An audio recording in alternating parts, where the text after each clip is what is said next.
Amid a strain in LJP leader Chirag Paswan's ties with the BJP-led NDA, RJD leader Tejasvi Yadav on Sunday reached out to him for aligning with the opposition, saying he can carry forward his father Ram Vilas Paswan's legacy only by joining the existential fight against RSS ideologue MS Golwalkar's thoughts.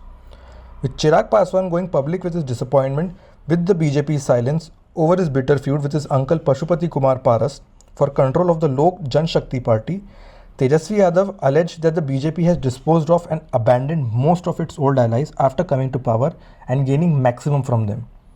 In an interview with PTI, Yadav said his party has always stood by Ram Vilas Paswan and recounted that when the LJP did not even have a single MLA and Paswan lost the election in 2009, it was Lalu Prasad Yadav who sent him to the Rajya Sabha from the Rashtriya Janata Dal quota. The Delhi government on Saturday allowed weddings at the banquet, marriage halls and hotels with 50 people in attendance and reopening of gyms and yoga centers at 50% capacity under the phased unlock process initiated with an improvement in the city's COVID-19 situation. The relaxations will come into force from 5 am on Monday.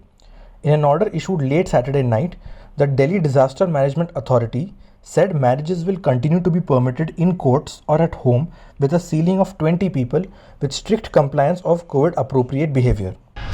Commerce and Industry Minister Piyush Goyal said on Saturday that e-commerce companies should follow the law of the land and not use muscle or money power to hurt Indian interests, as many of these large online firms have come into India and very blatantly flouted the laws of the land in more ways than one. He said that many of the practices which these companies follow are against the interest of the consumers, and the government has recently come out with the draft rules for e-commerce companies or marketplace models which are applicable to all entities. These rules are to protect consumer interest, he said at a webinar. The Indian market is big and we welcome all players to come and participate, but clearly we have to have them working within the rules and laws of the country. Unfortunately, many of these large e-commerce companies have come into India and very blatantly flouted the laws of the land in more ways than one, the minister said.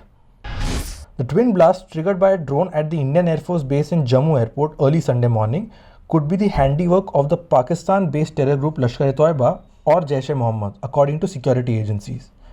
J&K DGP Dilbagh Singh, while confirming the development to CNN News 18, said that there was a use of a drone with payload in both the blasts at Jammu airfield suspected to drop the explosive material.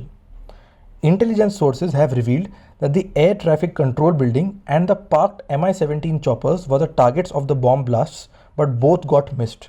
One of the blasts, however, took place 100 meters away from the ATC.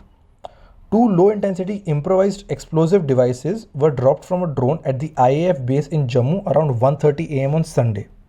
The blast took place very close to the helicopter hangar, but no serious damage was reported to any equipment. Two IAF personnel, however, sustained minor injuries while building was partially damaged in a blast. Now be the first to know about the latest updates on our new news app. Go on your Android or iOS, search for HW News Network. Download our app, choose the language you prefer to get updates in, and be up to date with the latest news.